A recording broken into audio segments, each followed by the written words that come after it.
Boom. There we go. All right, All so right. live. Hey guys, how's it going? Glad to have all of you in the Twitch chat today. Thank you guys for joining. I see lots of people in there. A lot of traffic going on A there. lot of traffic. Croshi, I see you, one of our AW streamers. He's in the chat. How's it going? How's it going? I'm joined to my left, which is you guys' right. I'm joined by Rich Taylor, the project director here on Armor Warfare. Felix Kupis, the systems lead designer here on Armor Warfare. And way in the corner over there, we got Rob Lee. Yep. Yeah, there we go. I don't know why I forgot your last name. Rob, you're the lead map designer, right? Yeah, and also in charge of all the PvE stuff too. So we wanted to have this live stream for you guys today because we know that with all the information that we released with Balance 2.0, inevitably there was some topics that we weren't able to go into as much depth as we would have liked, and other things that we simply weren't able to get into at all. So this stream is really just an opportunity here for us to basically, sort of elaborate on some of those points. Yep. And touch on some of the topics that we weren't able to get to ahead of time, and sort of like alleviate some fears on a couple of specific topics there. So to start this stream off here, what we're going to basically do is I have a list here of just different topics that we've sort of collected as we looked on the forums and saw people's reactions to the information and questions. So we're going to kind of go through and have each of these respectable gentlemen here kind of elaborate on those a little bit more and kind of go into those just a little bit here. So to start with here, I guess the first thing on the list that I have to go over, and certainly one of the things that has caused some of the largest amounts of discussion on our forums since the release of Balance 2.0, which, by the way, guys, I think this morning I looked and there was like 128 pages on the main thread for Balance 2.0. So this gives you an idea of how many people are actually talking about it. It's been a ton to read, yeah. Lots to read. So the conversion of artillery as a class to direct fire SPGs has been a large point of discussion on the forums. Some people for it, some people against it. A lot of people just not completely understanding, I think, sort of what our goals and intention is for the class going forwards, and how we feel this new revitalized role in Balance 2.0 really plays a part, and how it fits in with the rest of the gameplay as a whole. So of course we said that once the PTS goes live, which it hasn't yet in the West, once the PTS goes live, players will have an opportunity to try out these changes. We really think once players sort of get in there and try them out, they'll have a better opinion. But before we do that, we wanted to sort of prep you guys a little bit more to sort of explain, our decision-making process in making those changes. So I guess I'll leave it to Felix, since it was your sort of baby. You took that project on. What was sort of our main goals in converting it? What's the type of gameplay that we're trying to get out of the new class? Well, first I just want to say we're not abusing the couch, as some of you people are saying on the stream. The couch likes to be sat on. But besides that, Artie, as an indirect fire class, kind of goes against the basics of gameplay. The gameplay is all about positioning, hiding, taking shots, getting hull down, and Artie pretty much is complete opposite. It destroys anything you may do, and it's a good vehicle to troll people in. So the Artie can pick one target and just rain fire on it all day and ruin somebody else's game. So basically we want to keep Artie as SPGs, which are direct fire. I mean, our battlefields are tiny. In reality, they're more, 1 to 2K size maps. So in real life, if you're saying Artie's part of the modern battlefield, you can't indirect fire in 2K maps. So if you're going from that angle, like, hey, you're moving Artie, it's part of the modern battlefield. Lots of things are in the modern battlefield we don't have. So our main sat-nav. Yeah, which sees everything on the map. Yeah, exactly. Yeah. So we're just basically trying to make it a fair playing field for all vehicles and make it interesting. And we know we don't have a class like other tank games do, high alpha damaging direct fire vehicles, and we thought this was a good fit to try and make it work. And internally it's pretty fun, so we're hoping you guys enjoy it. So let's get into a little bit more of the mechanics of the class. I think a lot of people were worried that we were going to be converting it. When you say in high alpha damaging class, they kind of think of something like the Death Star from Watt. Yeah, like sort of like those like really high, like you're going to do a lot of damage no matter what. And they were sort of looking at HE as being the only sort of like ammunition that we're going to give those classes, or that class rather. Is that true? Or is it just going to be HE, or we're going to have AP or heat in there as well? No, it's going to have the full range of ammunition that real SPGs do. A lot of Russian SPGs carry AP rounds, heat rounds. Western SPGs carry HEP rounds or heat rounds because they know they're going to engage vehicles, so they need ammo to fight them. HE is generally not the best way to direct fire, even though it can do damage, especially against light vehicles. So RD as a class will become SPGs and will have, full range of ammunition.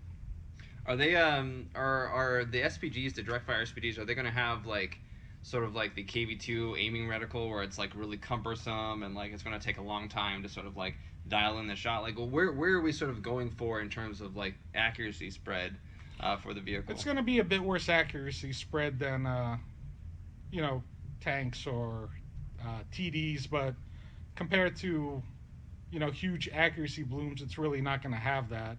I mean, its big disadvantage is probably slow turret rotation and a bit slower dial-in time, but as far as having huge blooms, we kind of tried to get rid of that for Balance 2.0. Yeah, as a whole, I think the large bloom circles is something that we really heavily targeted, or you heavily targeted, I should say, since you were manually editing every single video, every single vehicle in the game. Yeah, the modern battlefield is all about movement, firing on the move, and waiting for these big slow circles to dial in before you could fire kind of detracts from the modern battlefield, so we kind of targeted that a bit. Cool. All right, so yeah, that goes well to help us sort of clarify that on some points. I'm sure there'll be some follow-up questions, but we'll get to those later on. A second set of changes that we really wanted to get into, which Felix, I think this is still that's something that you or Rich can answer. We didn't really talk about autocannon changes in the Balance 2.0 articles. We kind of talked about the calibers and how a caliber is going to have a large effect on the actual damage of the caliber. But really, how does the autocannon changes play into the game in Balance 2.0, specifically when we're going towards like the higher tiers where people have a lot more armor, and you really sort of move from just like 20 millimeter autocannons to something like a 40 millimeter autocannon? Sure. The penetration will go up like real autocannons, and as we know, most main battle tanks don't have thick rear armor, and side armor under the skirts and wheels and stuff will still have vulnerable points.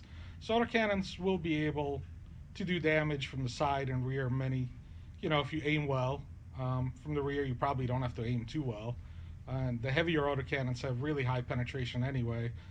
The main thing we targeted is magazine size, damage per shot, so kind of is closer to rate of damage as a cannon would per shot, where a burst of autocannon will be similar to that. So, you can't hold down a fire button for 40 rounds while you're behind the poor main battle tank. The main battle tank isn't the biggest problem, it's other light vehicles.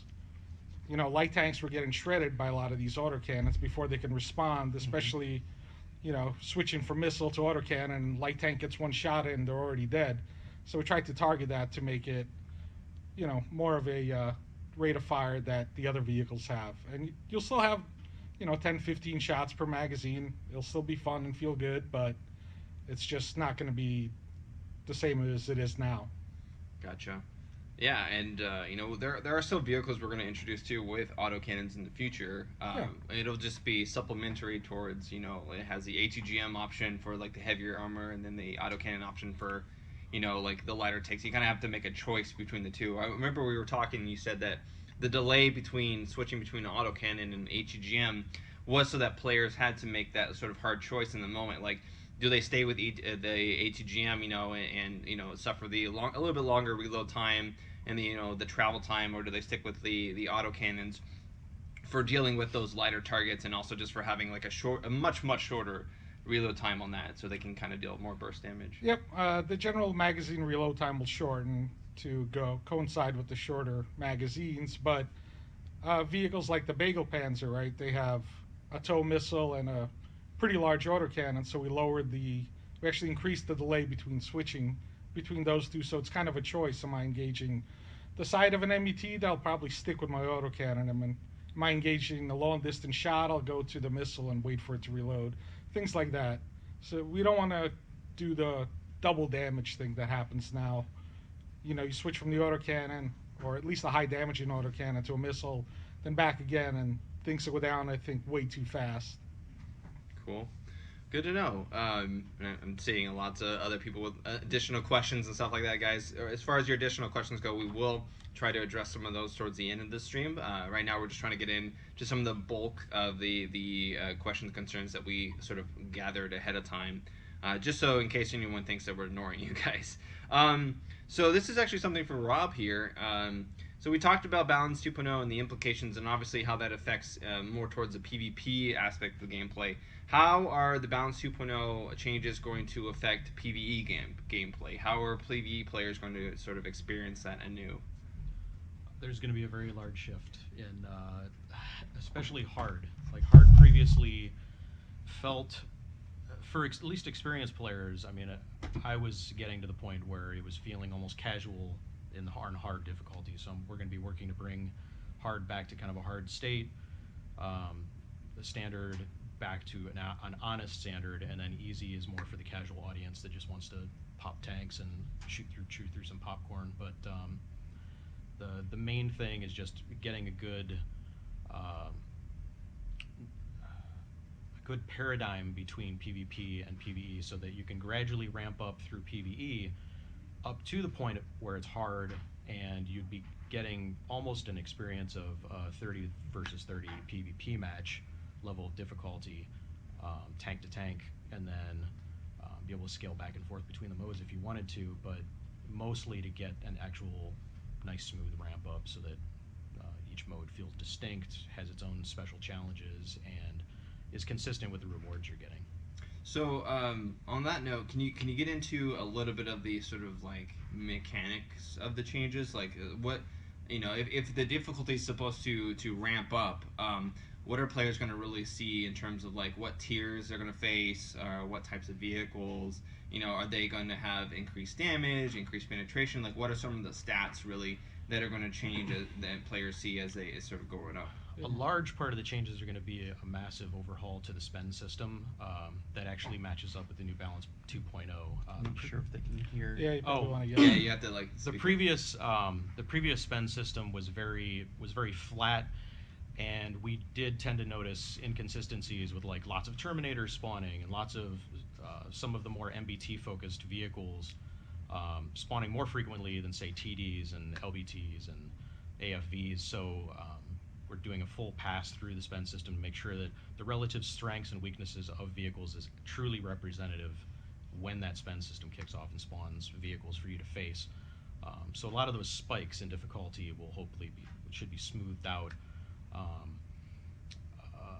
And then difficulty-wise, going from easy up to hard, you'll get more of that one-to-one feel of you're actually facing what would be feeling like a player opponent, whereas easy you'll have a much more, I guess, cartoony popcorn kind of experience where you're just blasting through guys. You've got maybe a higher chance to crit crew members, to light guys on fire. So the feel will change, and as you get up to hard, it'll definitely be like a strong challenge, especially across some of the newer PvE maps, like Erebos. You go against crazy numbers of vehicles, and you really are intended to evac. Like you're not meant to try to kill every tank in the game. And come Balance 2.0, yeah, you're really probably not going to want to try to take out every tank in that level, because it's going to be a just nearly impossible challenge. So when we were doing some of our internal testing, I remember we were testing medium difficulty, and even on medium, I was like, "This is this is pretty tough just on medium." Yeah, like, when they say exfil, they're not joking. You should probably go exfil. Get out of there. Yeah. There's some other changes that we've made. I think we've sort of talked about them slightly. Things like we're going to be changing the AI behavior a little bit so that they switch between ammo types a little bit more. So they'll try to use an ammo type that's more appropriate for the target. Mm-hmm. I know you're sort of like heading that up as well. Oh yeah, that's been one of the big balance changes in PvE, is trying to balance for the ATGMs now. Like if you're in an MBT, you're probably going to be getting sought out by AFVs with ATGMs, and you're going to have to watch.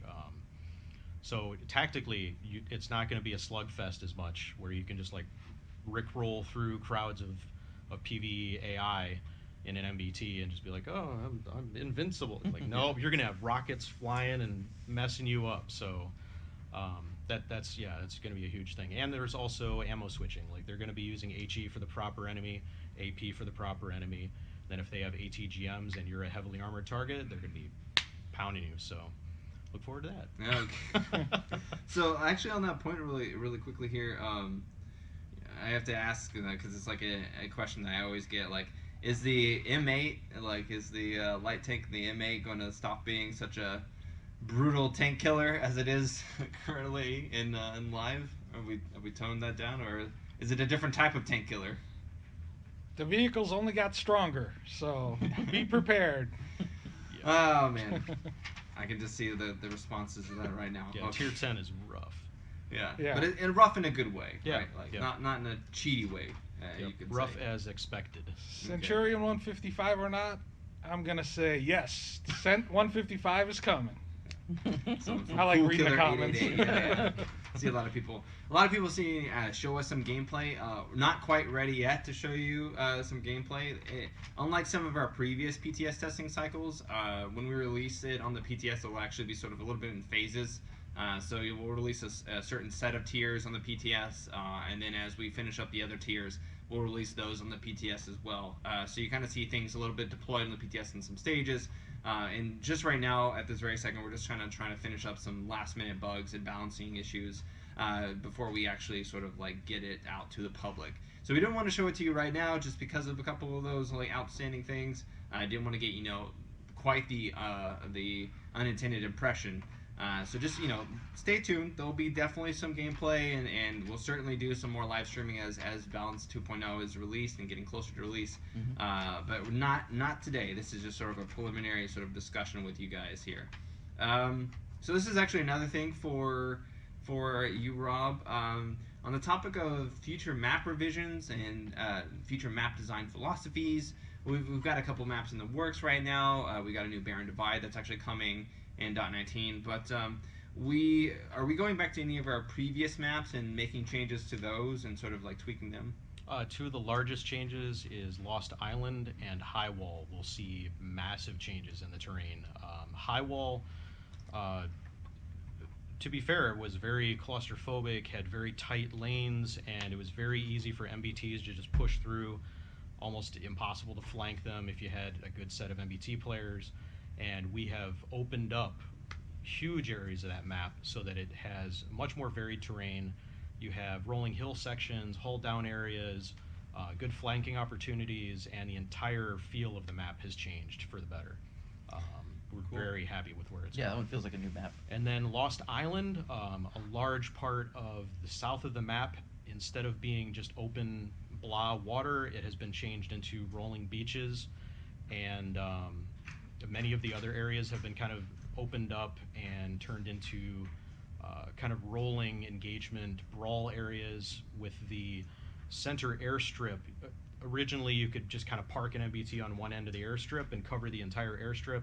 Now we've added line of sight blockers, like there's a tower and other areas that will force players to get into more of a brawl situation and try to flank and use those cover objects to kind of fight around the airfield rather than just have direct long engagements across the length of it.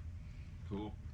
Yeah, so we got some changes there. There's future maps as well that are sort of taking those design decisions into account. Yep. And there are potentially other maps we're looking to do some revisions on as well to sort of use the same philosophies that we're doing for High Wall and Lost Island, apply those to other maps, previous maps. So those are all things that are, I don't know if necessarily they're coming with Balance 2.0 or .19, but they're certainly in the works and will come shortly after that, so you guys can expect those fairly soon as well. Yeah, I mean, the plan is definitely to get a lot of those on the PTS. From there, we can evaluate if they're ready to go out. Yeah. So using the PTS as more of like a staging area for us to try early changes, and if those are good to go, we can put them out. If not, we can spend some more time on them, get them out for the next patch after that, just as a little bit of context there. Okay, so moving on here, we got another thing for Felix, potentially you too, Rich, about the spotting / camo changes. We didn't really go into what spotting and camo changes we are going to make in Balance 2.0. And there are some changes, so you know we aren't just leaving that system as is. Yeah. So I'll leave it to you guys to sort of like provide some context to that. Sure, I guess. I'll take it. Before our bush play wasn't that great because our bushes were providing at best 0.2 camo rating. I've upped that, so all our stock bushes are at least 0.3, and when you double bush, it's 0.6. And every shot does about 0.4, for example, so you still have camo rating when firing behind bushes if you're double bushed. Our old system was whenever you fired, all your camo rating disappeared within about a 75 meter radius. The new system, we knocked it down to about 15 meters, so you could do a lot. Environment camo. Yeah, for the environment camo. So you can move back, you could fire, move back, and your camo rating will come back pretty quickly. Or you could do the old trick where you spot someone through a bush, move back a bit, fire, and you'll still retain a lot of your camo rating when firing. So there's a lot more bush play. We also added a delay when ATGM's fired before their camo rating drops off. We added about a half a second delay, and it seems to work pretty well. TDs as a class lose less camo rating when firing from a distance. So when other vehicles do about a 0.4 drop, TDs are 0.35. So you have to get closer to spot them so they could still sit back and do sniping, which is what the class is meant to do, especially if they take advantage of line of sight blockers like bushes or things like that. Let's see. One of the other big changes is if you get spotted and an enemy maintains line of sight for you, you can't move out of the spotting range and disappear. You actually have to lose line of sight, so you have to go either behind hills or bushes before you could disappear. So say you get spotted at extreme range 500 meters and you back up to 600 or 700 meters, as long as the spotter can still draw a beam to you and maintain line of sight, you will be spotted up to 1,000 meters. So what you basically have to do is either pop smoke or get behind a bush or get under cover, and then you will disappear. We also got rid of the intermediate stage for spotting. So when you start losing visibility on someone, their tag doesn't disappear, and then they go into this state where we draw you, and you can still shoot at the guy. Or when the guy shoots at you out of range, we'll draw him for you. We got rid of that whole intermediate stage because it's easy to hack. It promotes pixel hunting as far as people with nice monitors could always, see the guy being drawn. So whenever you're spotted, we're going to put a label on you. Whenever you're gone, there's no labels, so there's no hacking. No in-between state anymore. Yeah, no in-between state. So it seems to work pretty well right now. The bush play is pretty nice. You could, if you know the system, you're going to be able to sit back or snipe, for your class or brawl, things like that. I think it'll work pretty well. Yeah, the one thing you touched on was when you shoot an ATGM, there's actually a delay before the camo penalty hits. Yeah, so that you have time to guide the ATGM in and not just be sitting there blatantly spotted to get shot up. Yeah, besides the normal half a second delay we give you with the ATGM, there's always a bit of lag before your client gets an update. So it turns out to be generally you have about a second to guide in a missile before you're spotted. So I think it works pretty well for ATGMs. Cool. Yeah. And you mentioned like you have to go behind a bush or about some hard cover or something like that for line of sight. You mentioned smoke as well because of the importance of smoke. That new line of sight mechanic where you have to break line of sight. You can like, oh, I'm spotted. I know there's no real hard cover around me. I can pop a smoke that breaks that hard cover, and then I can retreat to a distance. Or it breaks that line of sight, and I can retreat to a distance where I'm not spotted, and so I won't be continued to be rendered. Yeah. So it just re-incentivizes that. Cool. Let's see here. So there's a couple more questions that are more of the refund-esque side of things, but we're not really talking too much about compensation right now. There is a full compensation plan that is in the works that will compensate everyone. We think as fairly as possible, and in some areas like even more so. So definitely that will be released in the near future, and you guys will have a full detailed explanation of where your crew experience, where your reputation, where your credits, all that stuff is going. But I did want to touch on two things specifically regarding that. In one of those is like people have been asking about the possibility of resetting the dossier stats. Rich, I don't know if you have anything specific to that. Do we have any plans for that right now? Is there no plans for that? For a full dossier reset, we're looking into it. Yeah. Definitely can't say it's a for sure thing, but it is part of the tentative plan at this moment. Sure. And then one of the most recurring questions is what happens to current existing crew? Specifically, what happens to crew XP from vehicles that were removed from the game? Yeah, it's sort of an interesting question. I mean, crew progression as the system currently works is part of that vehicle's progression, because you don't move crew from vehicle to vehicle. So in cases where the vehicle is actually being removed from the game, in most cases that's not actually a permanent departure of the vehicle anyway. Most of these vehicles will find their way back in one way or the other. So if you have crew with experience on a vehicle that's not going to be there as part of the initial Balance 2.0 delivery, when that vehicle comes back through one means or another, you'd have the crew XP then, however you obtain it. So I saw a question actually that pertains to that in the stream, where someone was asking, if I had the M113 at Tier 1, it's getting moved to Tier 4, will I basically retain that crew experience from the tier shift? Yeah, for any vehicle that's actually still in but just adjusting tier, you would keep whatever crew progress you already had on that vehicle. Cool. Awesome there. Okay, so I wanted to shift really briefly to APS and ATGMs. We talked about APS having a minimum effective range in Balance 2.0. Now it's between 200 and 250 meters, depending on if it's a soft kill or a hard kill system. You have to be facing the target, etc. Is there any plans to have an ATGM minimum effective range that they have to fire from? The way the ATGMs work now is they have a launch window where it's hard to steer them, so it takes a little bit before you get better control over your ATGM, so we kind of went that way because when ATGMs first fire, in reality, they have a minimum range, but it's not kind of an arming distance. It's more like the operator can't see where the missile is to guide it. So we kind of simulated that by giving them a really slow turn at, the first third or a quarter of a second or half a second, depending on the missile. So you got to kind of aim ahead with the missiles, and missiles are generally harder at lower tiers to control than higher tiers. They're a bit easier, but they're still a lot more difficult than they were before. Before it was the missiles had crazy turn ability. They could go anywhere you pointed the mouse. Now you actually have to aim ahead or guide it in, or if a vehicle's moving, it's going to be way harder to hit than it is now. Cool. Awesome.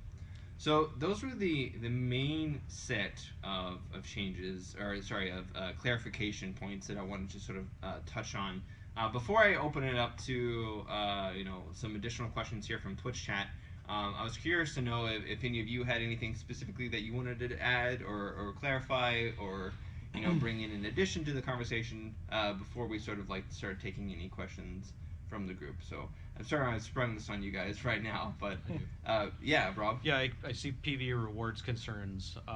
We actually have a really cool system side tracking system for finding difficulty spikes and addressing balance concerns with rewards with regard to PvE, so we can respond to the community as we get play metrics, and the difficulty modes aren't going to be so insanely scaled that the rewards will feel far from where they were before.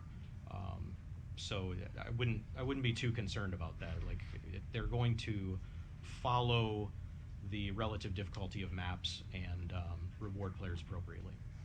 Cool, yeah, because I know we were looking at evaluating rewards as a whole across all modes, yep, and seeing how that sort of pans out post Balance 2.0. Because with rewards, you really have to see how players play after a major change like this, and then react to that accordingly. Yep. But we sort of have had that in our mentality or in our minds ahead of time, so we will keep that definitely in mind as we move forward with the changes for sure. Yeah, certainly for Balance 2.0's launch, all the math that we've done on that is to get the rewards into the same range that they already are right now. So our goal isn't to make any changes to, credits per hour or rep per hour or anything like that. So what you're saying is we're not nerfing. We're not using this opportunity. no, we're not making any changes in terms of what you should be able to generate from playing. Our goal actually has been to get it pretty much in the same ballpark as they are right now on live. Cool. Awesome. All right. Well, that goes for the predetermined questions. We have a little bit of time here to talk about any additional questions or concerns that you guys have here in Twitch chat.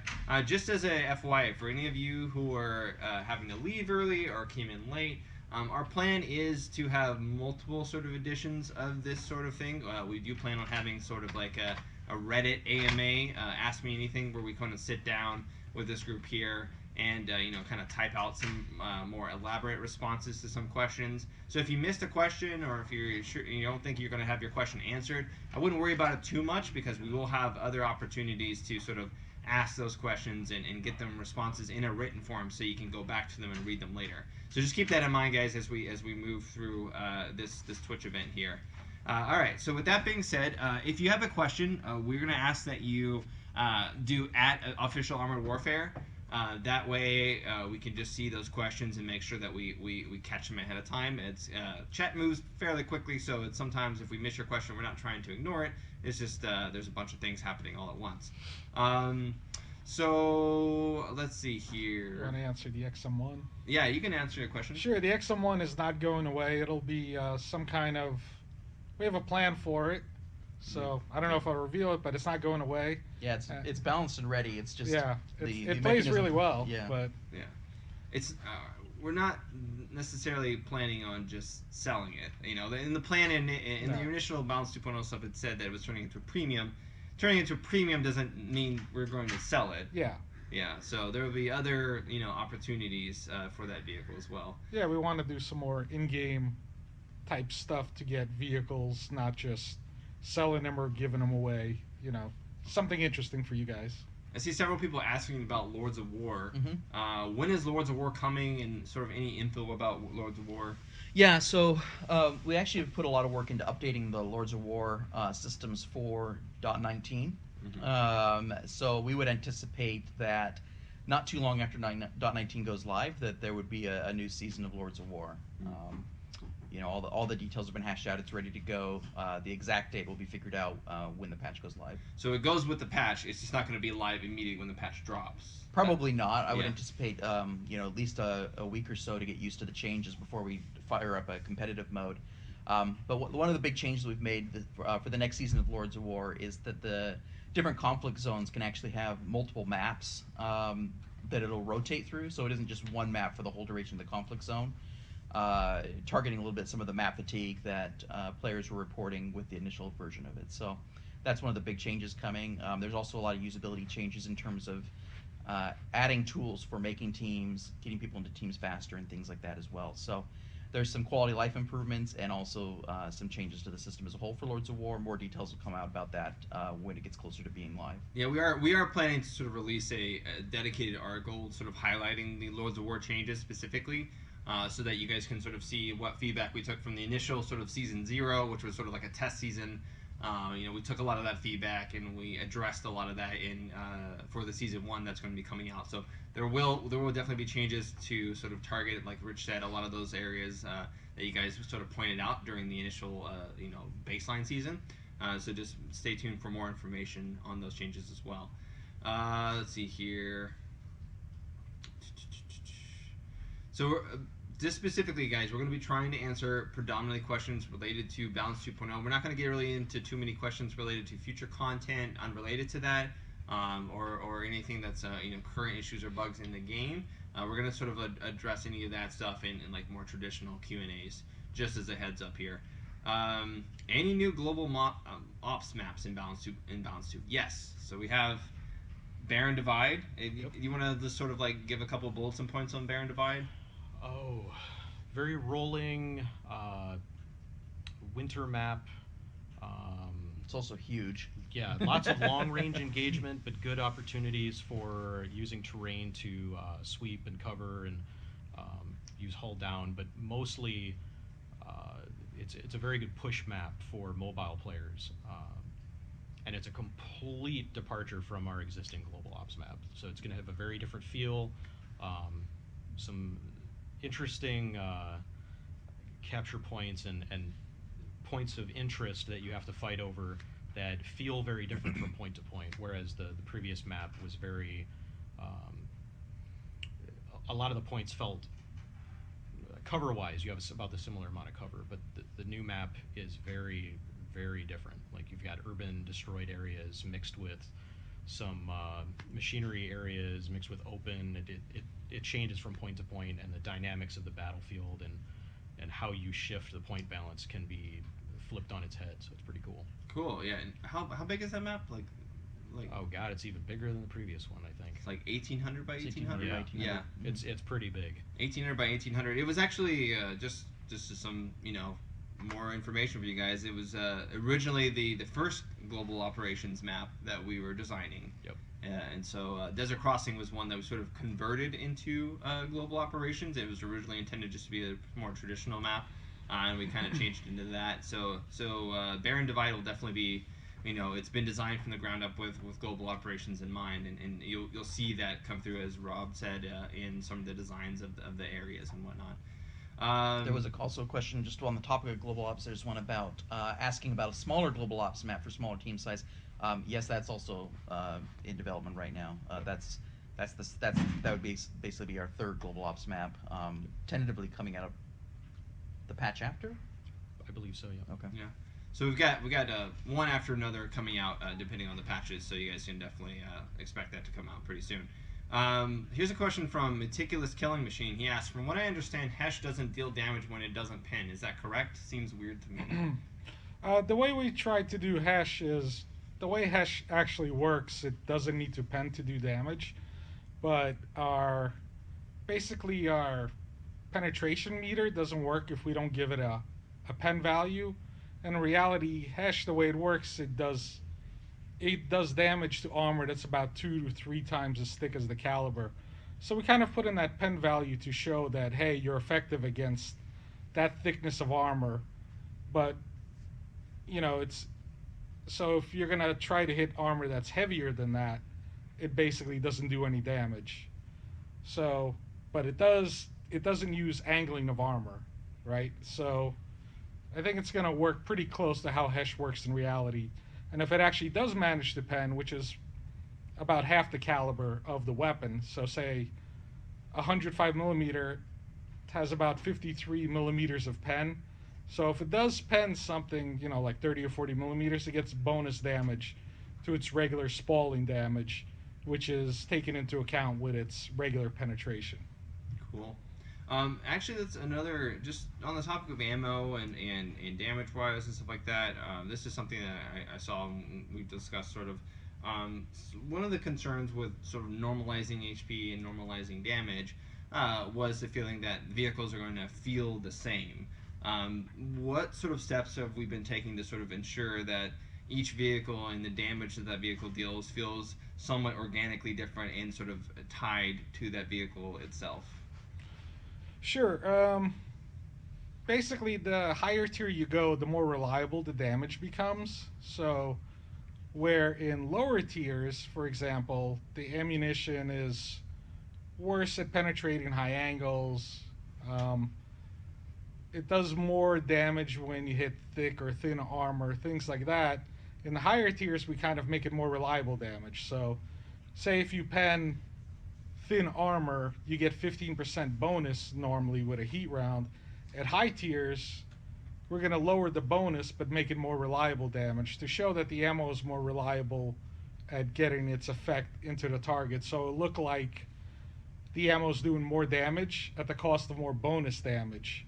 So basically, it feels like you're doing more damage without the high end actually being more damage, just more reliable damage. So in effect, it plays differently. The higher tiers will feel better that, hey, I'm seeing bigger numbers, or, I don't have to switch as much because, and we're also adding new ammo types like heat multi-purpose.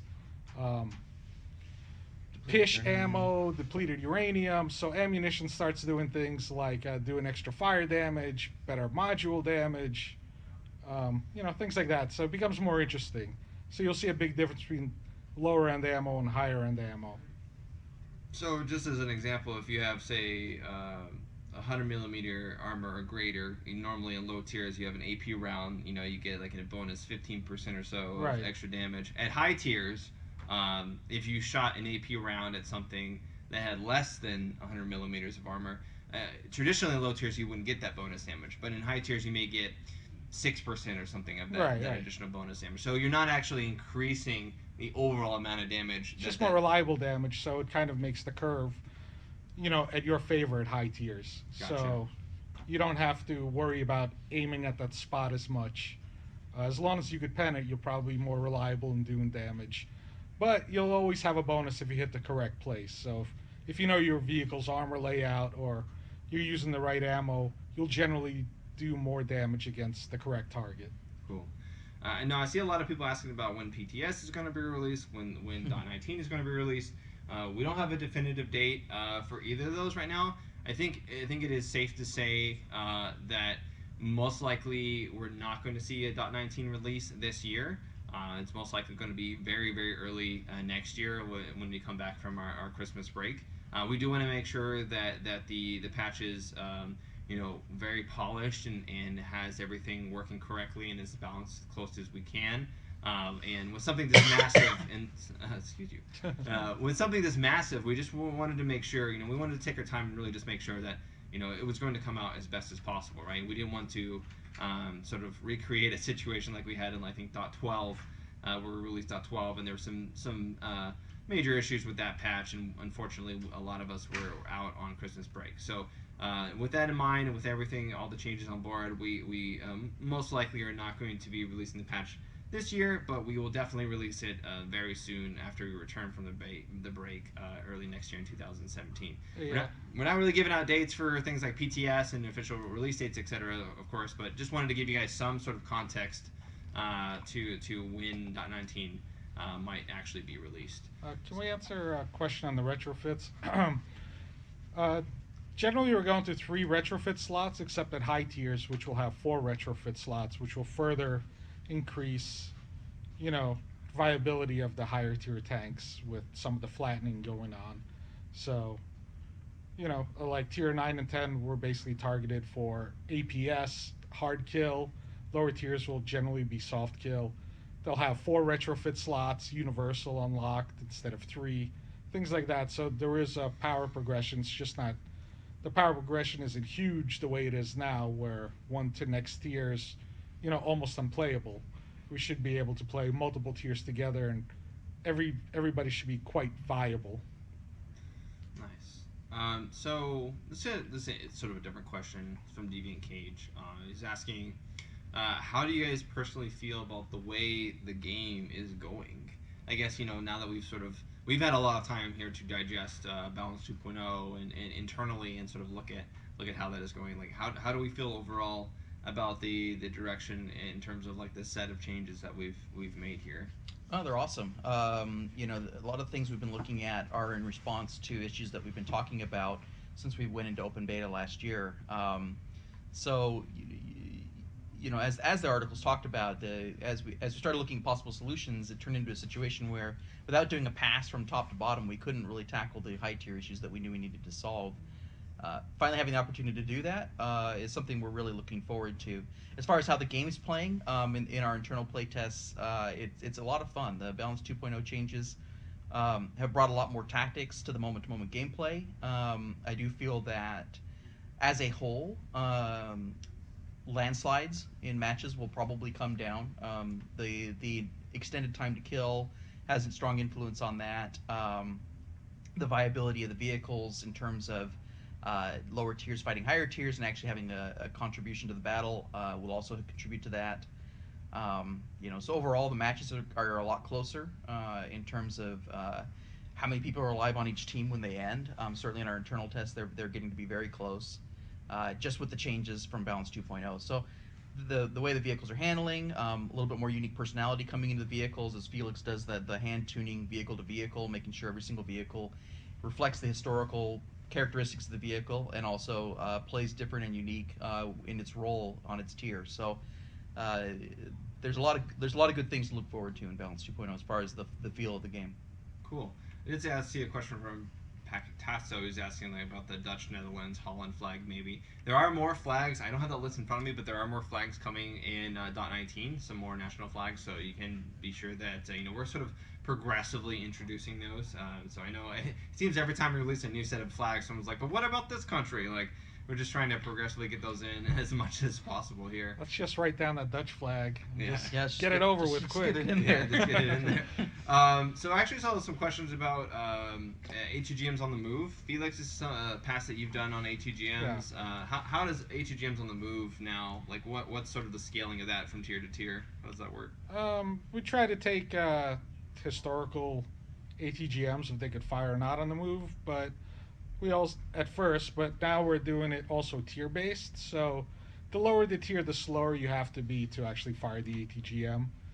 So no more firing full speed from Sheridan, for example. And I think we got rid of the full speed firing for every tier, but it's generally going to be higher speeds the higher tier you go. So even though a tow at low tier is wire guided, there are like radio guided tows like the tow to arrow at high tier, tier 8, right? So those you could fire on the move at up to like 20 or 30 kilometers an hour now. So, you won't be able to go 90 kilometers an hour fire a missile and autocannon anymore, but, you don't have to completely stop on a lot of these vehicles. You could still have moving backwards or getting up to speed and firing, repositioning. So, the lower the tier, the slower you have to be pretty much. Cool. I actually wanted to address Two Moonwalker's comment as a community manager. He's asking if there's any way that you could do surveys on forum complaints to find out more about what the general population would like to see changed instead of listening to a few who repeatedly complain about what they feel is an issue. That's actually what we do. While forum discussions are part of the overall feedback that we collect, and certainly it's the easiest way to sort of get moment-to-moment feedback after initial knee-jerk reactions to patch information or actual patch releases. It is by far not the only way that we actually collect information. A lot of times, we do the surveys that you guys see. We also in those surveys there are areas for people to elaborate on other points, other topics, and it also gives us a good idea of what players are playing, what they aren't liking, what they are liking, and suggestions and feedback that they've given specific. And a lot of times that goes into pretty in-depth responses. So we get a lot of responses through those surveys, proportionally way more than we get through the forum. So that actually acts as a good indicator of overall population sentiments to a large degree. But we use that in combination with the forum, in combination with sort of like internal focus groups and players that we bring in to sort of like analyze changes and sort of discuss with them the high level of what they feel about this change or what they'd like to see. So we really do try to get a widespread opinion of certain changes to really get all of those vetted as best as possible. And then of course nothing is ever 100% perfect. There are opportunities for things to be refined further or be tweaked based on once they're out in the wild, because that's the big thing. Once you make changes internally and you get them out in the wild, there's always edge cases and things that need to be addressed or looked into. So those are all certainly things that we do, and I just wanted to make sure players don't feel that the vocal group on the forums is necessarily who are driving changes. That is simply not the case, and I just wanted to make sure that we sort of clarified that a little bit here. Here's a question here from Animus Corpus. Are we going to make the Draco have the Whisper Shot in 2.0 instead of the Enemy Designator? He's talking about the abilities of the TD ability versus the AFE ability. Yeah. I guess we really haven't really talked too much about abilities as a whole, what we're doing with abilities. I should talk about that. Yeah, Felix, why don't you go ahead and elaborate what abilities are staying in Balance 2.0? The main ability that's staying is Designated Target, and that a lot of vehicles that we want to be used as recon vehicles will have Designated Target, like light tanks, lighter AFVs, things like that. Whisper Shot is going away, but it's kind of baked into the ammo on TDs anyway, so there's no real ability. It's just there, because their ammo is a little better, has less of a penalty when firing from long range. So that's kind of baked in. Pretty much everything else we got rid of the abilities for now, like the turbo boost and things like that. It was we felt that it didn't really add anything to the game. We also got rid of ATGM warning as a baseline. We added it as a retrofit, so if people want to use a retrofit slot and they're scared of ATGMs, they could. Yeah, you can still get the warning. You could still get the warning, but we got rid of that as a baseline for every vehicle. We kept 6 cents though. We kept 6 cents. 6 cents works fine. Okay, make sure. Yeah. We kind of need it because of the long spotting ranges now. I mean, not the long spotting ranges, but moving out of range, you don't lose your visibility anymore. So you got to know when you're under cover and stuff. Yeah. We added smoke to every vehicle, so every vehicle has some kind of smoke. ATGMs are generally faster anyway, so by the time you get a warning, the missile's probably going to hit you, unless some of the early ATGMs are slow. But most ATGMs are way faster than we actually have them in game. So we've actually modeled them to increase realistic speeds right now. Mm-hmm. All ammo and should have their correct speeds right now. So some high, Russian Saber rounds are notorious for being very fast. So a lot of them go 1,700 meters per second, where before we were capped at 1,200 meters per second, for example.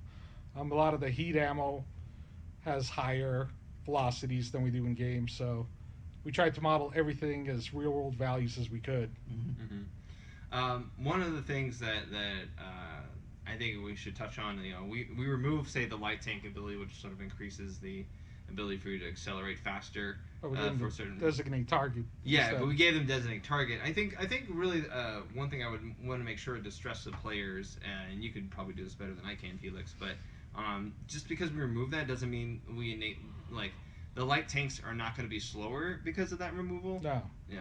No, the light tanks are. We changed a lot of the movement actually. Light tanks before, when they would try to turn and stuff, would actually lose a lot of velocity. So I kind of changed it so lighter vehicles are better, especially when they turn. They don't lose much velocity. Also, they're kind of better off road, and we kind of added drifting a bit, so the physics feel more realistic. You're not on rails anymore. So I think the light tanks will be more interesting, where they could.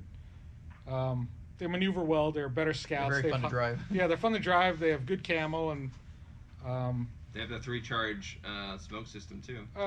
we kind of changed in the smoke a little on those, but they have a faster smoke than other vehicles, for example. So they're really good scouts. They have good guns, and some of them, especially at high tiers with applique armor and stuff, can actually bounce shots pretty well. So I think it's a really fun class. One of my favorites right now. Yeah, let's really quickly, because that sort of ties into a couple questions I was seeing related to retrofits. And with universal retrofits now, you can just stack a lot of one stat, etc. We've made changes, and I think we've really tackled a lot of changes in the movement retrofit category, as well as the firepower retrofit category. I think those are the most drastic changes personally that I've seen. Let's talk a little bit about, someone was asking what happens if you have these 3 universal retrofit slots? What's preventing you from just stacking nothing but damage in those retrofit slots? You want to sort of elaborate a little bit on what exactly we've removed as a possibility from retrofits? Yeah, we removed accuracy as a retrofit, as far as the minimal circle. So that's kind of gone. Most of the retrofits aren't stacking. They're all kind of unique. So we have you can't stack 2 retrofits that fix your repair time. You won't be able to do things like add 2 retrofits that reduce bloom time, things like that. All that kind of stuff is gone. So you'll have basically 1 retrofit that affects bloom time, 1 retrofit that affects your spall liner, right? So reduce damage. So you can't have a low-grade spall liner and a high-grade spall liner, things like that. So so we tried to make every retrofit pretty much unique and do something. So If you want to have your tank be good at spotting, you probably want to do a camouflage retrofit, a spotting range retrofit, maybe a spall liner so you can take a little damage, things like that. So everything will kind of be useful depending on your playstyle for that vehicle. Cool. So a couple of other questions I see here, a lot of things being brought up. One question was like, why are you bringing back light tanks to Tier 1 now? I thought having MBTs at Tier 1 will help new players. Well, with the increased hit point pool, the Tier 1 time to kill is going to be similar with MBTs, but it'll let newbies get in without learning the armor right away. Yeah, that was the catch. And it kind of shows progression, like, hey, I could open up an MBT at Tier 2, and you could see, a different play style right away. And, newbie CA, it's kind of got more hit points. It's more survivable at the expense of speed and other things. So it's kind of more of a natural progression than going from an MBT as the very first thing and then opening up lighter vehicles. So you're like, hey, why does this vehicle not have protection like my MBT had? Or, it might be too much to learn armor your very first time you play, especially with Tier 1. It's only a couple battles before Tier 2 unlocks anyway. Mm-hmm. So, but if you want to keep playing the Tier 1 with multiple tier spreads, those light tanks are viable for 2, 3 tiers, etc. What we found is when we brought in players who had never played Armor Warfare or comparable game before that had armor systems, when you gave them at Tier 1 a vehicle that had heavy armor, it took them a while to understand that when they put a reticle over the vehicle and fired, that didn't necessarily mean they were going to get a penetrating shot. And so it takes these newer players that are unfamiliar with the genre a bit to understand how armor works and where they can shoot to do damage. So by introducing these lower tier vehicles that have less armor, they still have some armored areas and they can still bounce shots and not do as much damage and such. But by introducing that first, it gets the core concepts across before we introduce another layer of armor, and players now suddenly have to aim for more specific areas of the tank to do damage. So it just ends up being a smoother progression curve in terms of learning those early game mechanics here. Yeah. Got a bunch of people spamming about crew and commander system changes. We made some reductions to crew and commander skills specifically to sort of do the same thing we did with retrofits, where we're sort of like taking out troublesome skills, etc. Yeah. Do you want to talk a little bit about what's the future of that and what we did currently versus what we want to do in the future? I can talk about the current. We basically took out the skills that we thought were too strong or stacking too much or changed the tanks in a way that we didn't want to. So, we put in crew skills that we thought and commander skills that are compatible with Balance 2.0. So again, we took out things that reduced accuracy because we want to balance it to the vehicle and not have, 10 things stack and all of a sudden it's a laser gun. Mm-hmm. We wanted to control that, especially with tier progression. So things like that we changed. Someone was asking, is the Leopard Evo armor package coming back? Yes, it's a separate vehicle at Tier 8. It's like a side grade basically. So you have the normal Leopard, what was it? 2A5. 2A5, yeah. So you can unlock the 2A5, and then you can choose to progress up to the next tier, or you can choose to progress side grade and unlock the Leopard Evo as a separate vehicle there. One thing we didn't get to talk about really quickly on the retrofit side of things is we're removing retrofits, as far as I remember, we're removing retrofits that increase your damage output, specifically. Yeah, the flat damage retrofit is gone. Yeah. So we've removed that. Like Felix was saying, we want everything to feel much more, non-stacking and in ways that create like imbalances where someone can just like really high, up their alpha to the point where it just creates a super imbalance, especially as you move through the tiers and you have all these other ammo mechanics in play. So those have been removed, so you're not going to see like a boost of that. And like you said earlier, they're more utility focused. They're sort of adding individual unique properties to a vehicle instead of just like a bunch of different variants of the same stat, basically in slightly different flavors, if you will. Let's see. Why didn't you guys set an aiming time for APS rather than distance? Arming time. It still has an arming time. APS still has a timer. So it has an arming time, and distance is kind of the same thing, right? APS soft kill the way it works, you have to be pretty far away for soft kill to be effective because it changes guidance of the incoming round. Hard kill has a minimum distance because it takes. I mean, if you fire fast ATGM at close range, hard kill will not go off. It doesn't have time to react. So we put in a minimal distance, and we gamified it a bit. I mean, I know the real numbers for different APS systems, how they work, but for a game we set a minimum range. We want to reward players that get behind a vehicle or get within close to a vehicle, catch someone unaware, shoot them right now. You get the drop on a vehicle, you shoot them, and this magical shield just stops you. So we wanted to reward good gameplay instead of the way it is now. You have this magical protection that stops your good gameplay. Cool. So someone was asking, like, how can the new hit points be more fun for MBTs? It seems like they have to be more careful and can't push the enemies anymore. The MBTs will always have armor. They're generally faster accelerating now. They block shots pretty well. Things like reverse angling kind of work because, treads act like armor, and Ramming. the ramming is really good now. If an Yeah. MBT rams a light vehicle, you're just going to go right through it. Don't park in front of that Yeah. MBT. Yeah. MBTs are scary. You see this big thing coming at you, you'll get a shot, but they have plenty of hit points, so you don't want to stand there exchanging fire in a light vehicle. You kind of want to get out of his way. So I've killed many a Yeah. light tank with my MBT, just hitting it with like full speed. yeah, the funniest thing I saw was when Anthony and his IS-7 just rammed 3 people in a row and just threw them up. We were laughing for like 10 minutes straight. It was pretty epic. So I think you'll see the MBTs are pretty fun. Awesome. Let's see here.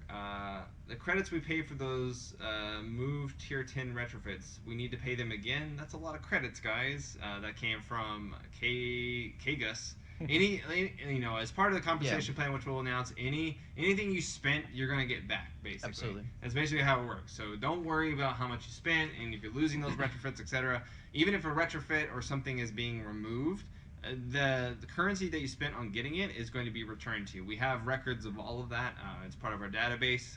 So players really, that's one of the things that players have least amount of worry, or should have the least amount of worry about. We definitely early on, approach this from a perspective of we want to make sure that any changes we do are 100% compensated, and you guys are taken care of. So yeah, we definitely don't want to introduce anything that's like that. So let's see here. Let's see. Oh yeah, one thing that I had on here that we didn't talk about is are we making any changes? And this is something maybe for you, Rich. Are we making any changes to matchmaking spread or parameters? Like, are we changing how the matchmaker sort of like formulates groups and such? Yeah, and this was a goal very early on, was the idea that with a wider tier spread being viable in a match, we can expand the tiers that the matchmaker pulls in. So there's the potential, based upon population, to expand the tiers for faster matchmaking. A couple other changes. We're treating vehicles that fill the brawler role the same as far as matchmaking and breaking the teams apart goes. So in the past, we were doing it more by class. You'd end up with a BMPT treated as an AFE, but then one team gets the BMPT, which is high damage brawler, and the other team gets a scout. Going forward, the BMPT will be treated as a brawler, so it would actually be split up similarly to how the MBTs are split up. So you won't end up with that disparity anymore, and that goes for any like brawler type vehicle that should be a frontliner and not running around scouting. Like some main battle tanks that don't have armor will not be treated as such. Like a Leopard 1 is going to be more like a light tank, so we don't expect you to go out there and in the front and absorb shots like a M1 Abrams would. So. Yeah. Mm-hmm. Cool. Let's see here. Oh, and plus we're also doing multiple tier spreads because right now we weight too much how many players of the same tier are in the game. We want to scoop up all the players within the tiers as fast as possible so you get into matches. That's why, because the vehicles are way more viable between tiers. Mm-hmm. Before I'm in a tier 3, I'm fighting a tier 5, I die in about 1 second flat. Now you could survive and contribute to the match. Mm-hmm. So it's not a problem to put multiple tiers together. You know. And there's a difference between surviving and you know contributing in a game versus like being the top dog. You know, like so I know some people are worried like, well, if I can survive and contribute at tier 3 against a tier 5, what's the point of being in a tier 5? You know. Right, you're still going to be better in tier 5. It's going to be easier for you to kill the targets. It's going to be easier for you to survive, and you know, and you'll have more systems to play with and stuff. So it'll be an easier experience, but it doesn't mean the guy in the bottom has a horrible experience. Especially if he's a skilled player, he should, you know, he could do as well. So. Yeah, that was the main goal with a lot of these changes. Let's see here. It also helps smooth out some of the cross-tier difficulty spikes that you see in PvE because you're more viable against up-tier PvE tanks now. Yeah, so if you're like put in with a match with your higher tier tanks, you know, you as a lower tier tank aren't suddenly facing off against. What was the example? Like a T14, and you're in like a weasel or something like that. Yeah, you're not looking at a group of say like 4 tier 7 players looking at the guy in the tier 9 going, why? Not so much as much. Yeah.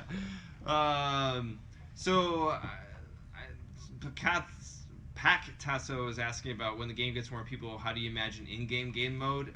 We're not talking really too much about 2017 and other game modes in the future right now. Predominantly what we're primarily focused on right now is, of course, standard PvP, global operations, PvE, and Lords of War. Anything that comes after that point, whether it be a more expansive competitive mode or anything else, we're just really not addressing that right now. Our primary focus and our resources are dedicated around Balance 2.0 and the couple patches subsequent to that to sort of like supplement that and add additional content to support that. So we're really not talking about too much outside of that, especially not in this dev stream right here. We'll take a few more questions, and then at the end of this sort of Q&A, I have 5 T64A Hunter codes to give out to you guys. So, you know, just held on tight for that, but we will take a couple more questions before we wrap this stream up here. The Leo 2A5 has an L44 like in real life. We removed the L55. It doesn't belong on that tank, for example. So a lot of these tanks will have their real weapons on them. Yeah. Real and ammo that's appropriate for their tier. You know, you won't see like an XM8 with 12 different ammo choices. You know, we've pare that down to realistic numbers, and each ammo should be viable. Each ammo should feel more important as well. Yeah. Like, I don't want 3 HEP rounds on the same vehicle. What's the point, you know? Yeah, I think that was a big thing, too. In the old system, a lot of players would be like, why you know, why am I spending 2 million credits on this you know, engine upgrade, or this, you know, why am I spending all this reputation on this ammo upgrade? You know, it doesn't really feel that big of a difference. It's such a small menial increase. And so we sort of pared back those upgrades and really re-envisioned a lot of the tech trees to ensure that when you do get an upgrade, that upgrade is much more in line with actually feeling a big power boost in terms of your performance of the vehicle. Okay, let's see here. I saw a PvE rewards question. Oh yeah. The question seems to be about win rate dropping and rewards potentially going up, but actually what we're going to be doing is in the past, I know there have been lots of complaints about how some maps have crazy high rewards and then other maps have really low rewards, so people are actually kind of incentivized to sit out an entire match because of certain map rewards balance. We have a system to normalize rewards across maps now, so you will see much more consistent rewards from match to match. You will not be looking at a map going, oh, well, I'm just going to sit this one out because it's going to be wasting my time. You'll be more consistently rewarded each match. You can just keep queuing up and keep playing, and you won't see these massive spikes of like 2 times or 3 times or whatever. And that's in .19? Yep. Awesome. Cool. Yeah, and it's something we're consistently keeping an eye on and going back and balancing if we notice anything pop up, because community trends change. Like, players get better, players taper down, and we kind of have a system in place to keep an eye on that and react as needed. Cool. I saw a question from Warkenark. He says, will there be an armor viewer in .19, or is that coming later? Unfortunately not in .19. Yeah. That's definitely a feature that we definitely want to get out there. Unfortunately, it's not part of the .19 schedule. Yeah. We'll say that some of the a lot of the sort of armor updates that we talked about, the underlying armor meshes that we've been updating, a lot of that has been done with the armor viewer in mind. So it's sort of like laying the underlying groundwork, which would better, sort of like allow players to check that armor once we do implement a armor viewer. So it's not like we're completely ignoring that. There's just some additional things that must come first before we're able to get to that feature there. Ammo rack detonation. Are those coming back? Ammo rack is going to cause fires and do damage. So fire extinguishers or ammo rack prevention. Basically, the way it works, say your ammo rack gets hit one time, it's kind of a warning. So the next time the ammo rack hits, it has a good chance of going off. And if you don't have a fire extinguisher, you're going to lose a good amount of health. If you do have a fire extinguisher, you'll still lose some health. And it's a worse fire than the normal fire, right? Yeah, I mean, you're going to burn for like 40% damage or so. And, But so it's not instant. It's not instant. you're not going to lose 40% instantly. You'll lose like a tick. You say you have an auto fire extinguisher, it'll kind of stop it. But yeah, ammo rack will cause damage again. So keep an eye for that. You took a damage in your ammo rack. You might be worried that the next shot does something to it. So ammo rack's going to be doing more damage. I saw someone earlier about like fire damage as a whole. I know we talked a little bit about that in the Balance 2.0 articles. That fire is definitely going to be playing a larger part in the gameplay now. I know before in Balance 1.0, we'll say. You didn't see as many ammo racks, you didn't see as many fires, crew kills and that kind of stuff. As far as I'm aware, we've sort of tuned a lot of that Felix to sort of like create situations where those can happen more, but not to like a frustrating degree. Yeah, a lot of our ammo was kind of hitting too many modules at once and all doing very little damage to them. We kind of tuned it where it's, if they hit a module, it's generally one or two at most, and they generally do more damage. Things like tracking will become more reliable, especially if you take the crew skill, which is like explosive ammo, which does more module damage. You'll reliably, if you hit the corners of the tracks, you could track someone. Wheeled vehicles can get tracked, especially if you hit two of the wheels. You almost stop completely. So module damage, fire damage will be more important. Like ammo, certain ammo like HE will cause more fire damage. Other ammo like Hesh can cause extra module damage because that's what it generally does. It blasts through the tank. So we want to kind of make it more interesting. Cool, yeah. Someone was asking, will we lose ammunition if we're ammo racked? We don't right now because we don't have that support, but it's something we could look into the future. But I think taking 40% of damage is kind of pretty bad already, considering you've also taken that round, which is another 10-20%. Yeah, I mean, between the damage from the round, well, 2 rounds really, because if you've got the ammo rack, you probably took 2 hits to it. Yeah, it's pretty plus much a the headshot. fire, like, most of the time, unless you got quick reflexes and get the fire put out right away or have the auto extinguisher, you're probably dead anyway. Who cares what your ammo count is at that point? Yeah, even the auto extinguisher, you're still going to take some damage because the first tick is pretty large. Yeah. So yeah, we didn't want to stack so many penalties on just one particular module. There's already a certain amount that's going with. So let's see here. In the future, we want to do things like the Abrams, because it has it's famous for having blowout panels in the turret. So that kind of ammo rack, you might take less damage. That's a mechanic we want to put in. I don't think we're going to get it in time for 0.19, but certain tanks that have blowout panels and stuff will take less damage from ammo racking. So it's things we want to explore for sure. Cool. That's not a question about vehicles. Yeah, go ahead. We're adding a bunch of vehicles in .19.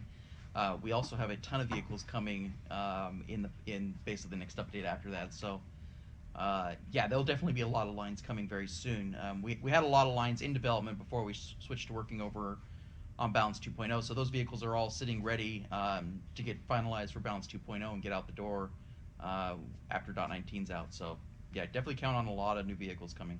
Here's 2 questions I wanted to answer. I saw Diablo Slinterum is asking, will people be able to hear long-range gunfire across the map anytime soon? Can we expect AFV getting real gun RPM and to balance it, bloom, or aim? As far as the hearing gunfire across the whole map, we did make some audio tweaks in Balance 2.0. We added some new unique sounds for things like loading guns, manual loading versus auto loading, depending on the caliber of the gun. So you'll have some more unique sounds there, some other tweaks like that. I would definitely say, check it out. I can't actually say for sure whether or not you'll be able to hear gunfire across the whole map, but we did make some audio tweaks for sure that are part of Balance 2.0. As far as expecting AFEs to get real gun RPM and to balance it with big bloom or aim, how is like the aiming work for autocannons in Balance 2.0? It worked. We updated aiming for all our vehicles, so it's gonna work similar to those. AP ammo is generally more accurate than HE rounds and stuff, and every time you fire a shot, your bloom gets a little bigger, but not much actually. Autocannons are pretty accurate. I mean, they need to be to hit, but because they're not doing a ton of damage per shot. So yeah, because we changed how the bloom works. The bloom never gets huge. It only gets to a point, and I think you guys will like the way the autocannons feel right now. Cool. Question here about how long have we actually been working on Balance 2.0? Tentatively or September? like? Since July, I think. Yeah, roughly. July, August, right around there, like end of July or beginning of August. Yeah. Roughly for, pretty good chunk of this year, I'd say. We work on multiple patches at a time. Yeah. And so while we were wrapping up, say .16, .15.16 is when we started talking about what would Balance 2.0 involve, and sort of like the initial big high level things that we wanted to change. And then as we sort of wrapped up the other patches that we're working on, we started progressively ramping up more and more on Balance 2.0 until the point where it's the main focus in the main patch that we're working on. Yeah, firing on the move is going to be a big thing for us. I saw that question. It's the higher tier you get, basically, the better you're firing on the move. Especially if you're using like Sabo, because Sabo's super accurate. Russian tanks in general, they've always had good heat ammunition, better than Western tanks. So Russian tanks are kind of more accurate in heat than Western tanks, but Western tanks are really good with Sabo, a little more accurate than same tier, but high tier the Russians do catch up, especially things like the Armada or the T90 MS. But firing on the move is going to be a big thing. Cool. I saw a question from Italkin. It's asking, where can I get one of those snazzy Obsidian shirts? You gotta work for Obsidian to get one of these things. Like, put in your application, just like, all I want is the Obsidian shirt. Sometimes it shows we give them out. Yeah, sometimes, true. yeah. So come to a show They've been sometime, given out. Brad, for sure. Have we given out any codes or anything? So the codes are coming at the end. I cool. wanted to make sure we gave out the codes at the end so that people weren't spamming, asking for codes during the chat. Yeah, We could definitely sure. focus on that. So we will giving out some. I'm not sure what that some- PT-76 question is. Special reward for a tier 1 tank? I don't get it. We get a special reward for playing before Balance 2.0. Initially, we were going to give the PT-76 as a special reward for those who had it, who played before Balance 2.0, when we had intended to remove the PT-76 from the normal progression tree. Now that we've sort of reversed that decision and figured a better way to implement it, it is just going to be available for everyone overall. So there isn't a definitive reward plan put in place for that vehicle. I'm going to go ahead and say we'll take one more question here before we live up. And someone's like, this isn't the question that we're taking, but someone said, I live in Orange County. Can I just drive up there and get a shirt? You can certainly drive up here, and we'll certainly... You know what? You drive up here. I got a couple shirts in my room. I'll give you one. There you go. There you go. First come, You first had it serve. from Yeah. Felix. First come, first serve, yeah. I only got one, so hurry up. There you go. And it may not be your size, but we'll give you a shirt. But if you bring me a cheesecake, I got another shirt. Yeah, I bribe Felix with cheesecakes all the time, every day. All right, so I'll try to make this next question a good one here. This is, I guess, a question I've seen a fair amount there. I'll take two questions, right? So this is a question that keeps coming up. This is, if I can scroll to it, there we go. Why does heat rounds have the super sloping mechanism? As far as I know, as far as I know about heat rounds, heat is effectively similar to AP when it comes to armor thickness when sloping. 8th or 9th time doing this. If there's already answered and I didn't hear about it, Elias, no. So why does heat have super sloping? Heat and regular AP kind of like Sabo kind of defeats super sloping. When it gets to a break point, it kind of shatters, but before that, it's pretty strong. I mean, it's kind of worse against flat surfaces than sloping. Old AP is affected by super sloping heat. You know, generally, it's not like a 1-to-1 increase. So I kind of made a super sloping table for it, just for gameplay reasons mainly, because super high penetration on heat kind of would defeat like low tiers, I think. Mm-hmm. So we kind of add a little bit at the low tiers for the heat super sloping, and high tiers, it's really not affected by it.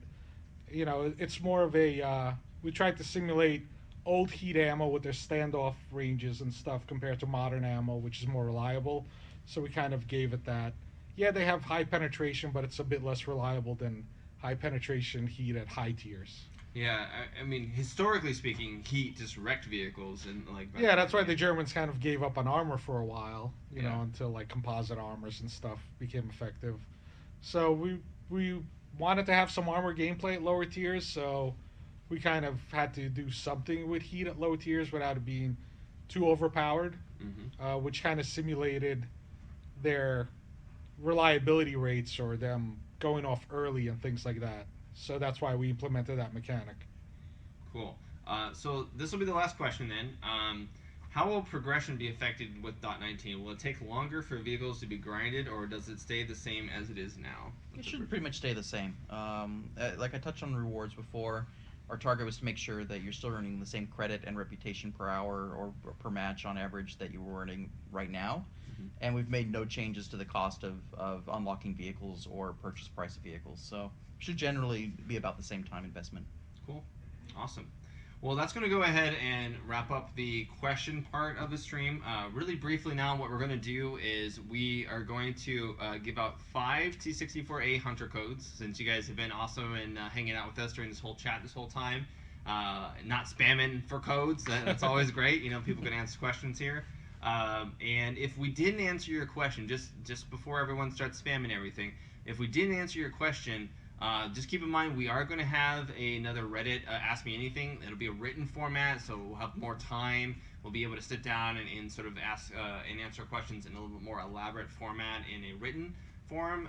So just, you know, don't be too upset if we weren't able to get to yours. There was a ton of questions flying by. You know, we only have a set amount of time, and then it's about lunchtime here, so we can go to lunch pretty soon anyways. We gotta so yeah. keep our physiques. Yeah, I know, right? Or the couch will be upset. Yeah. People have cheesecake for you as well. So that's hello to awesome. BritPack. Yeah. You guys are great. Okay, so with that in mind, we're going ahead and I've got some trusty people in the back room ready to give out some codes. So if you guys have been active in the chat, we'll go ahead and just take a 15 to 20 seconds and let you guys make sure that you've said something in the chat. And what we're going to do is we're just going to fire them one after another, all 5 codes, right? And we'll just announce the code winner in chat. I'll do my best to announce it as well in case it flies by and I miss it. But we'll get you guys in here and we'll get you guys as the winners. Yeah, again, just appreciate all the there it goes, all the kind words and encouragement and the hype and excitement for Balance 2.0. We've been pretty excited about it for quite some time. We're glad that we're able to finally talk about it. It's been a long time coming, so we really do appreciate all of that. And yeah, I just really appreciate everyone coming out here. I wasn't really sure how many people we had in stream today. Let's see if I can pop this out and see how many people like we have 697 at one point. live. We've got, let's see, oops. Let me see if I can go to here quick. I mean, we're just trying to make the game great for you guys. You know, we're doing our best, and that's pretty much all for you guys. Cool, yeah. So hopefully you really enjoy it. Twitch has changed their outlet. I can't even see like the number of people in here. Maybe people can like put it in the chat. But yeah, just really appreciate everyone coming out for sure. Definitely. All right. So I think we're ready to give out our first few codes here. I don't know if the first one's been announced here, but don't worry if you are announced as a winner. We do have a method to track you guys and get you guys in there. All right, so we got the first winner here is, I don't even know how to pronounce that name. Is Zix Cypher Hellhound? Hellhound, like whoever Hellhound. Shorten is. that to Hellhound. Yeah. Hellhound, you've got yourself a code. So congrats, man, for that. And I got another winner here. Make Armored Warfare great again. Macadamius. Macadamius there. So let's got that there. So we got 2 winners there. Nice, nice. All right, so we've got another 3 codes left to give out. So just be prepared. Looks like Porky Pack went by. Yeah, like Porky Pack. Yeah, exactly. Porky Pack. There you go. Here we go. Oh, there goes another one. It's got numbers in it. I don't know how to say that one. Like a notch. It'll come back up here. I'll get it in a chat real quick window here. Nash Schumer 207. There you go, man. Congrats. And by the way, you do pronouncing these. Yeah, do make sure that you reply. You say something in chat after you win. That way, we can make sure that you actually saw that you were a winner. We will be sending out your codes in a PM to you directly, so you'll get those codes and you'll be able to use on either North America or Europe server here. And the last one is the Slick One. Congrats, guys. So those are the 5 winners. I'll just say them again: Hellhound, Macadamius, Porky Pack, Nash Schumer 07, and the Slick One. You guys are the 5 winners this time. So congrats. Sorry to everyone who guys. didn't get one. Yeah, It's a big crowd. It looks like. Yeah, I know it's a big crowd. We weren't really, we wanted to make sure that the stream was mainly for those who wanted to come out and to actually, listen to the changes and have questions. So it wasn't supposed to be a huge giveaway stream or anything like that. But we do, we did want to give something out to some of you guys because it's sort of like something we do quite regularly. So congrats to everyone who won. Again, we'll have the Reddit AMA coming up fairly soon in the near future for those who want a little bit more in-depth discussions and responses for your questions if you didn't get it. So I appreciate everyone for coming out, and we will see you guys for the next event. Until then, I'll see you later. Thanks, everyone. Thanks, guys.